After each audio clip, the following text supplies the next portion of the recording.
কবিগুরু রবীন্দ্রনাথ ঠাকুরের লেখা কবিতা সূচি। রামানন্দ পেলেন গুরুর পদ, সারাদিন তার কাটে জপে তপে। সন্ধ্যাবেলায় ঠাকুরকে ভোজ্য করেন নিবেদন, তারপরে ভাঙে তার উপবাস, যখন অন্তরে পান ঠাকুরের প্রসাদ। সেদিন মন্দিরে উৎসব, রাজা এলেন, রানী এলেন, এলেন পণ্ডিতেরা দূর দূর থেকে, এলেন নানা চিহ্নধারী নানা সম্প্রদায়ের ভক্তদল। সন্ধেবেলায় স্নান শেষ করে রামানন্দ নৈবেদ্য দিলেন ঠাকুরের পায়ে। প্রসাদ নামল না তাঁর অন্তরে, আহার হলো না সেদিন।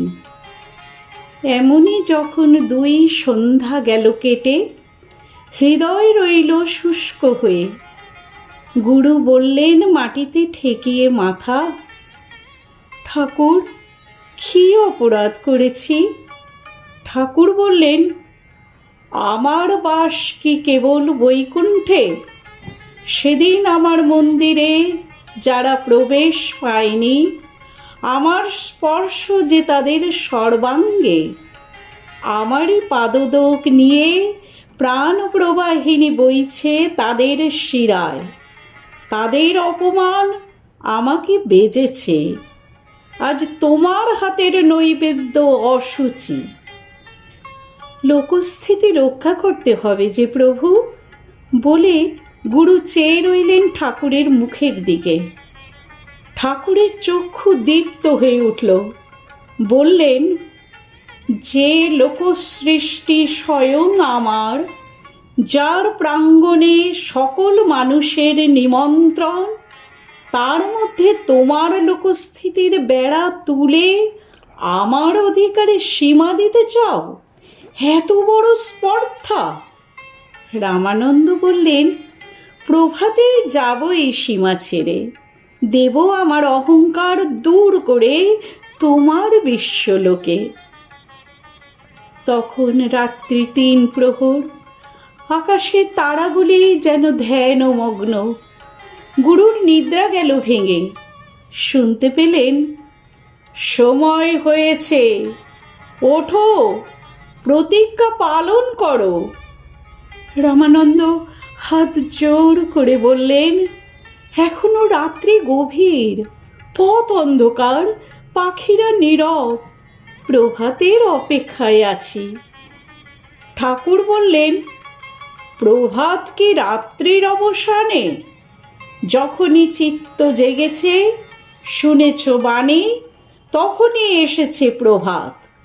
যাও তোমার ব্রত পালনে।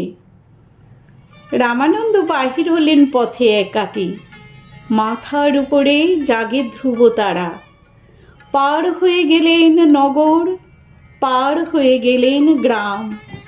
নদী তীরে শ্মশান, চণ্ডাল শবদাহে ব্যাপৃত। রামানন্দ 2 হাত বাড়িয়ে তাকে নিলেন বক্ষে। সে ভীত হয়ে বললে, প্রভু আমি চণ্ডাল, নাভা আমার নাম, হেও আমার বৃত্তি, অপরাধী করবেন না আমাকে।